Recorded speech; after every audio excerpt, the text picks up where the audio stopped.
Did you know that 2 out of 3 people here in the UK are either overweight or obese? And as we know, that obesity is related to heart problems, cancers, diabetes, arthritis, and so many other chronic conditions.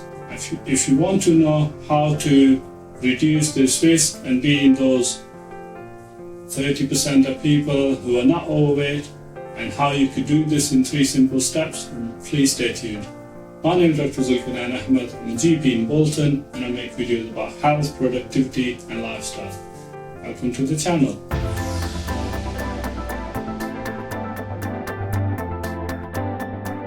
So like I said, 2 out of 3 people, it's quite a big number if you think about it. So if you got 10 people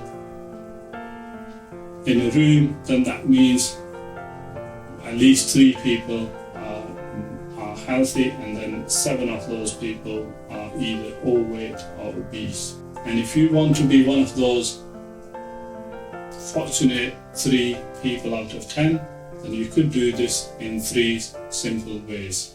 Number 1, consider intermittent fasting.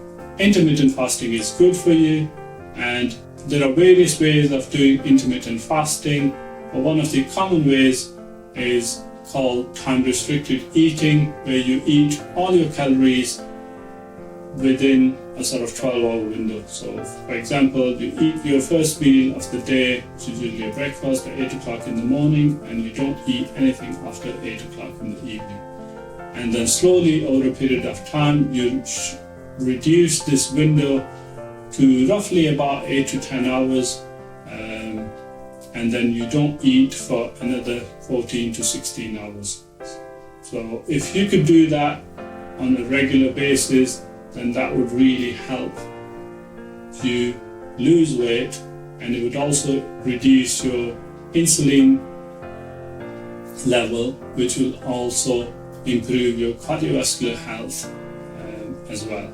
And it would also reduce the risk of cancer, and it would also help in building up the muscle mass. And all of these things in turn will help getting you to the optimum health and getting you into those sort of 30 to 33% of the people who are healthy. The next important thing which you can do to reduce your risk is by doing something called HIIT training. Yes, high intensity interval training. You could consider doing this for 5 to 10 minutes twice a week.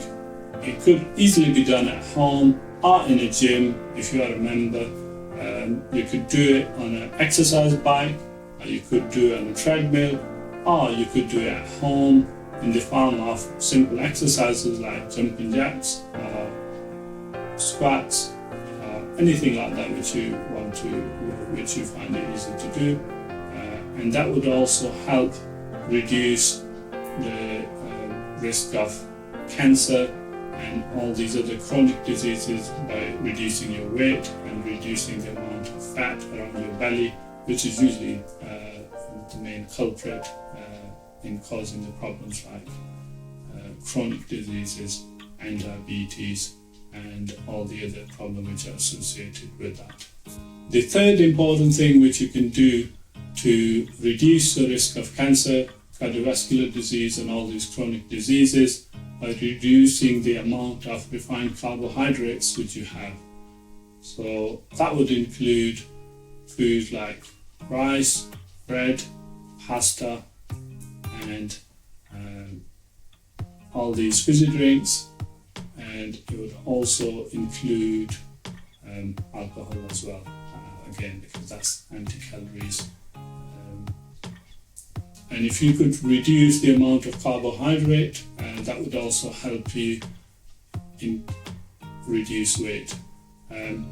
If you're overweight, then you might want to sort of do this slowly, because doing it abruptly although it can be done, but can be more painful, and you get withdrawals, that you might feel drowsy, you might feel dizzy, you might not have the optimum capacity of your brain and might not be able to think straight for a few days. However, if you can stick to it for about a week or so, all these things will pass and then you'll be okay. However, the other easier way to do that would be reducing it slowly.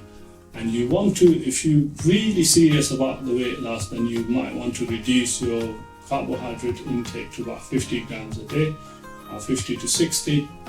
However, for most people, if they can achieve less than 100 grams of carbohydrates per day, then that would be great, and that would also help reducing reducing weight and reducing the risk of all these various health problems. In addition to that, when it comes to eating, you can increase the amount of good fats and good protein. So whenever possible, buy organic if at all possible for you. If not, then reduce the amount of meats which you're having, increase the amount of fish. Again, not the farmed fish, but if you can find wild caught fish from a local market or something like that, that would be great. In addition to that, increase the amount of nuts, healthy nuts, not the fried one, not the salted one, just raw healthy nuts, including Brazil nuts, hazelnuts, pistachios, or almonds. They are good for our health, they are good for our brain. When it comes to oil, reduce the amount of vegetable oil because they're pro-inflammatory, and increase the amount of healthy oils, including olive oil and coconut oil. And coconut oil, in fact, is very good for our brain as well, so you might want to consider that. So that was all for today. Hope you liked the video. If you want to know more about the intermittent fasting, please click on this video here where I talk more about how to do the intermittent fasting. If you want to know more about food, then click on this video here where I talk about that as well. Thank you very much for watching. May peace be upon you.